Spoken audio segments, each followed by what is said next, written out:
వారి యొక్క హంగు ఆర్భాటాలు కేవలం మరి ముఖ్యమంత్రి గారు తను ముఖ్యమంత్రి గారని నిరూపించుకోవడానికి, తను చెప్పుకోవడానికి, తను అందరూ గుర్తించాల ముఖ్యమంత్రిగానే చేసే ప్రయత్నంలో భాగంగానే తమ పర్యటనలు కనపడుతున్నాయి తప్ప నిజంగా వారి పర్యటనల ద్వారా రాష్ట్రానికి ఏమైనా లాభం చేకూరుతుంది, ఏమైనా పెట్టుబడులు వస్తున్నాయి అంటే మాత్రం ఇలాంటి మరి లాభం జరగట్లేదని చెప్పి సుస్పష్టంగా చాలా సందర్భాల్లో బీఆర్ఎస్ పార్టీ నిరూపించింది.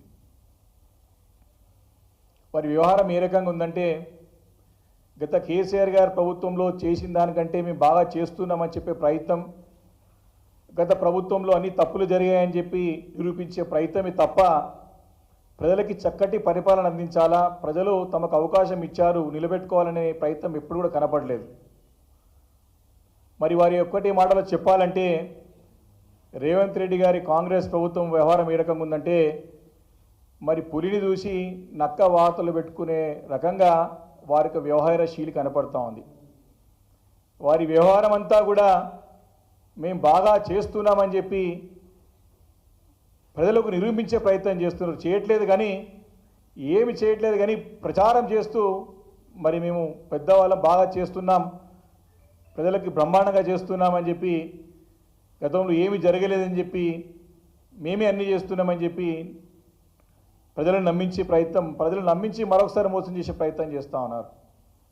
అంటే ఒకటే సుస్పష్టంగా ప్రజలందరూ అర్థం చేసుకోవాల్సిన విషయం ఏంటంటే పులిని చూసి నక్క వాతలు పెట్టుకున్నట్టుంది రేవంత్ రెడ్డి గారి వ్యవహారం. ఎందుకంటే గత సంవత్సరం మరి దావోస్ పర్యటనకు వెళ్ళి మేము 40,000 కోట్ల రూపాయలు పెట్టుబడులు తెచ్చామని చెప్పేసి పెద్ద ఎత్తున ప్రచారం చేసి పేపర్లో ప్రకటనలు, మరి పేడ్ ఆర్టికల్స్, అడ్వర్టైజ్మెంట్స్ పెద్ద ఎత్తున చేసి మరి ప్రజలను నమ్మించే ప్రయత్నం చేశారు. అంటే కాంగ్రెస్ పార్టీకి వెన్నుతో పెట్టిన విద్య ఏంటంటే ప్రజలను వంచడం, ప్రజలను మోసం చేయడం, ప్రజలను దగా చేయడం కాంగ్రెస్ పార్టీకి రేవంత్ రెడ్డి గారి ముఖ్యంగా వెన్నెతో పెట్టిన విద్య.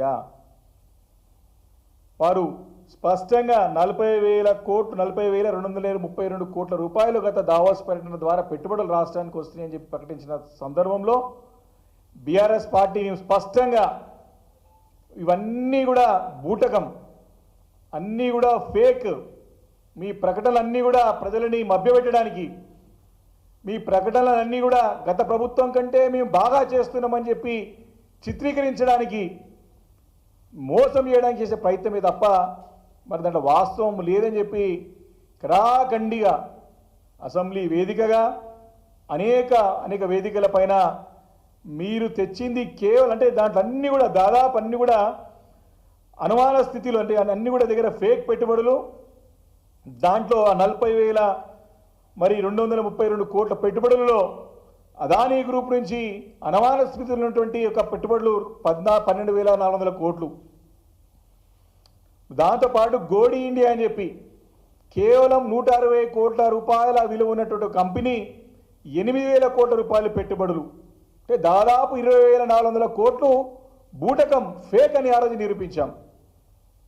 మరి ఇంకా కొన్ని గతంలో బీఆర్ఎస్ హయాంలో కేటీఆర్ గారు పరిశ్రమల శాఖ ఐటీ శాఖ మంత్రిగా ఉన్నప్పుడు మరి గత కేసీఆర్ గారి ప్రభుత్వంలో మరి జేఎస్డబ్ల్యూ వెబ్వర్క్స్ గోద్రేజ్ ద్వారా 14,500 కోట్ల రూపాయలు గత బీఆర్ఎస్ హయాంలో ఎంఓఈలు అయినాయి.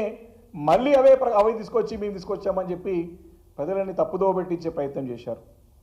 అంటే దాదాపు దీంట్లో అంతా కూడా మరి బీఆర్ఎస్ హయాం నుండి పైప్ లైన్లో ఉన్న పెట్టుబడుల వివరాలు 4,470 కోట్ల రూపాయలు. అవి Tata group, Godrej additional, Aragen life sciences. నేను మళ్ళీ చెప్తా ఉన్నాను, Tata group, Godrej additional, Aragen life sciences అంటే 4,470 కోట్ల రూపాయలు గతంలో పైప్ లైన్లో ఉన్నాయి, ఎక్స్పాన్షన్గా వచ్చేటి.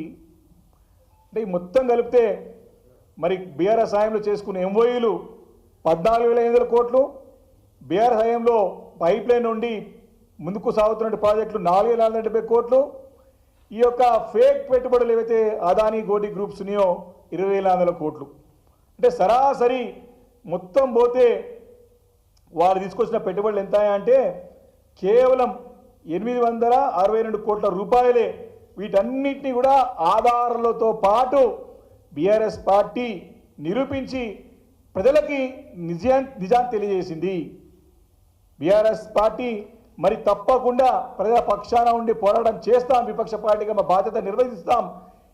రేవంత్ రెడ్డి ఏ రకంగానైతే ప్రజలని మరి మోసం చేసి అబద్ధాలు చెప్పి అబద్ధాల పునాదులపైన ఏ రకంగా ప్రభుత్వం ఏర్పాటు చేశారో దాన్ని నిరూపిస్తే ఉన్నామని చెప్పుకుంటూ మరి గత సంవత్సరంలో వారు తీసుకున్నటువంటి అనాలోచిత అసమర్థతతోని మరి వారి యొక్క అవివేకంతో వారి యొక్క అనుభవ రాహిత్యంతో తీసుకునే నిర్ణయాల వల్ల రాష్ట్రం ఏ రకంగా నష్టపోతుందని కూడా పదే పదే అనేక సందర్భాల్లో బీఆర్ఎస్ పార్టీ నిరూపించిన సంగతి ఈ సందర్భం గుర్తు చేస్తా ఉన్నాను.